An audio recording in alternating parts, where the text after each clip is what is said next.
Alright mga kabarangay, welcome back. Dito po si Toy TV Sports ay nagbabalik, no?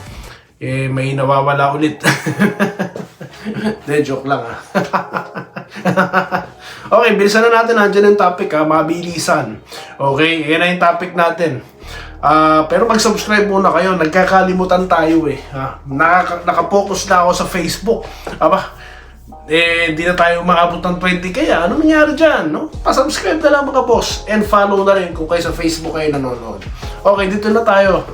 San Miguel Birmen, Junmar Fajardo may pipigil daw, the Kraken stopper. Okay, isa-isahin natin yung mga yan.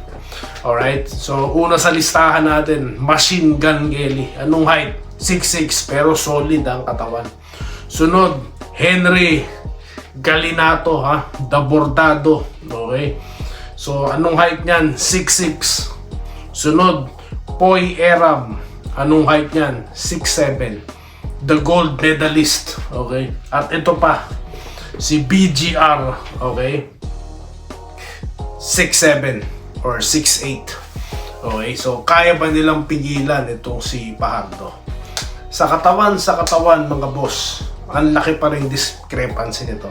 Bagamat sa isang sequence, no, nakita ko kinakaya po ng katawan ni Kelly itong si Junmar, no? Pero tignan po natin ngayon.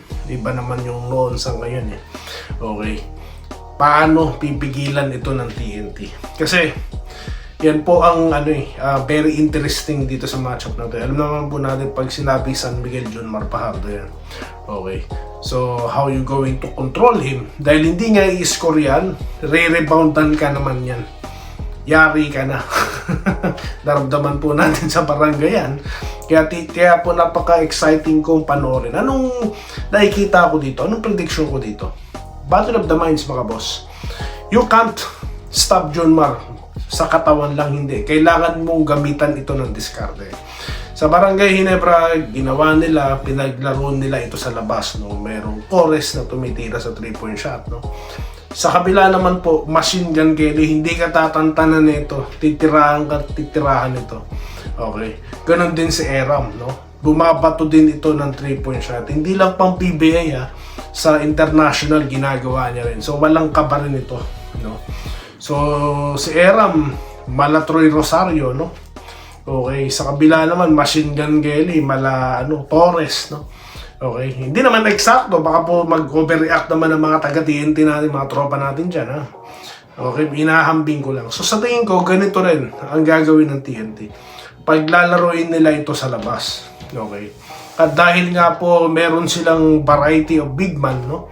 Okay, magpapalitan ito. At I'm so excited kung gagawin nilang papagurin ba nila si Junmar, tatakbuhan ba nila, no? Yan po how you going to stop the Kraken is by effort, by use of this, no? Dahil mahirap po ilaban mo 6'6", 6'10", 6'11", hindi po mangyayari, no? Junmar Fajardo, yan ang solido kong prediction diyan. Katawan by one on one. Mahirap po yan. Okay? Dito na tayo. Barangay Ginebra. Teka, sandali. Baka isipin nyo sino mananalo. Kanino ba si Toy TV dito? Wala. Sa gitna ako, no? Hindi ko po alam kung sino mananalo sa totoo lang, no? Mahirap I run the numbers. Mahirap, no? Basta naisip ko Junmar lang. If they stop him, okay, may chance, no? So, yun lang po masasabi ko, no?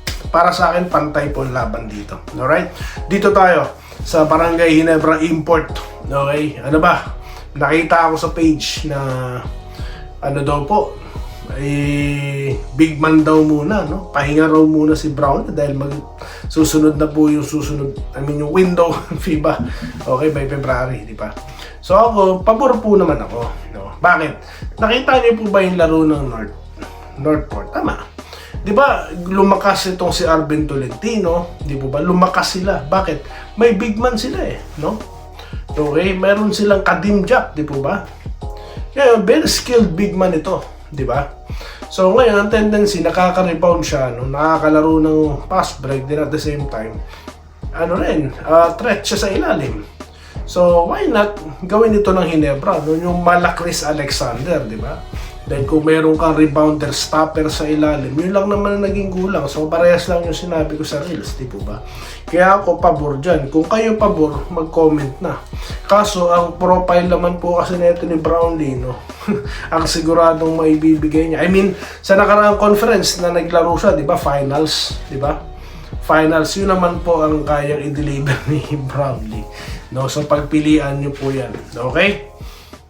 Comment na po kayo at speaking of comments, shoutout na mga bossing. Pero most likely, no, I don't think Ginebra will do that, no. Okay, suggestion lang naman yan sa atin. Tingin ko Brownlee pa rin naman yan. Kaya wag po kayo masyadong mag-worry. Dito po tayo, ha? Kay noon na nag-comment, Sir Archie Makirang, bahala sila dyan sa finals, hindi ako mag-in dyan sa panood, jeans lang ako, sinusubaybay ako. Okay, Wenceslao Hapon, nag-good PM, maraming tirador sa labas ng TNT, yun na nga. Yun talaga, mga consistent bomber yung mga yan, no? Mga hitman yung mga yan sa labas talaga. Huwag mong iiwanan yung Optana, huwag mong iiwanan yung Pugoy, kung maglalaro ba si Pugoy? Meron pang isa yung nadagdag, di ba? Si Heading. Okay? Ito pa kasi malaking kaibahan dyan eh, no? Walang nambatak dun eh, di ba? Tapos wala din sila yung si Gio Halalon, no? Okay, Depensador. So yan yung upgrades dito against San Miguel, no? Okay, dito tayo ha. Kay Clodoaldo Prasdilla, sir, may tanong ako sa inyo. Natutulog pa ba kayo, sir? Lagi kayo Ay, si Bodolor Amaro pala yun. Nagpo-post ako umaga sa Canada dito. Madaling araw sa Pilipinas. Kung madaling araw or alas 3. Lagi pong una siya sa sa reaction. Kaya ang tanong ko sa inyo, sir, natutulog pa ba kayo? Saan po ba kayo, sir? No? Salamat po, sir, ha. Full support nyo talaga itong channel natin. Maraming salamat sa inyo, sir. Mabuhay po kayo, ha. Okay, Wenceslao Hapon, ayan. Sabi niya, maraming tirador. Clodoaldo Prasdilla, lahat ng balita, puro fake news. Lahat Justin Brownlee mapupunta daw sa Meralco. Okay. May binabalita po kasi, no. Pero galing sa source kaya ayoko i-balita dito. Okay. Mukhang may lihim na panggulat ang TNT ngayon finals. Iba pag nagalit si Jonas. Actually, iba talaga si Jonas, no? Iba siya. Talagang siya. Kala mo nakaupo lang siya sa malayo, no? Pero hindi. attached siya sa team. Wala ako ba sa kanila, sabi ni Marilo Reyes. Wala ako ibang pinapanood, hindi Ginebra. Hindi tayo kay Juvencio Corlet. Isang laro pa si Brownlee sa Meralco. Okay, balik gilas na daw. Renyang Aska, para sa mga haters ng Barangay Ginebra, maghintay kayo sa gagawin ng Ginebra. Sa kanila, pagpalakas ng team, tiyak magugulat daw po sila. Peter Aniban, shoutout po ha. Okay, Gilliard Katukod, magandang totoo po ba Brownlee sa Meralco na? EASL, sabi nila meron daw pong commitment to, pero sunod-sunod na, alam niyo po kasi depende yan sa talaga na pag-usapan. Hindi naman po natin nakita yung pinirmahan ng tao no? Lalo na kung balita mga source lang, mahirap pong diba? Maniwala. Ako din ako naniniwala no?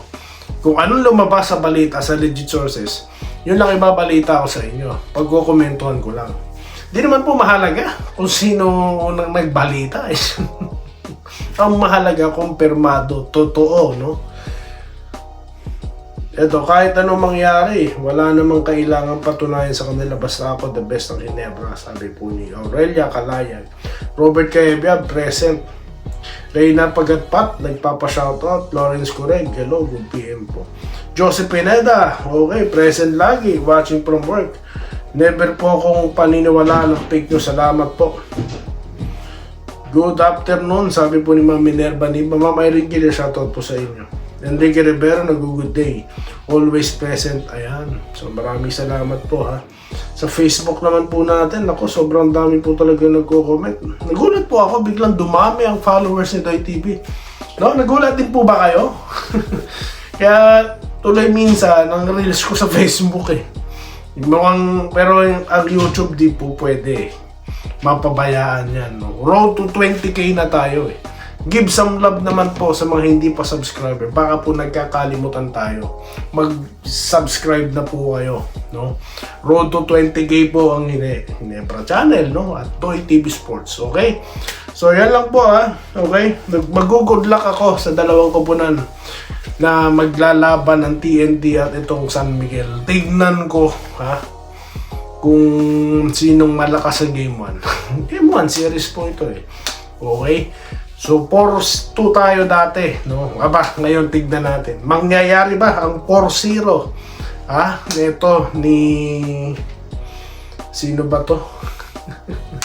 Player po ng San Miguel. Si Trolliano. Malalaman natin itong Game 1. Maraming salamat po sa inyong panonood at magkita-kita po tayo sa susunod na video content. Dito lamang sa mas pinalakas na Doy TV Sports. Muli, maraming salamat sa inyong panonood. Salamat po sa panonood. Subscribe na para sa mga susunod na basketball at boxing videos.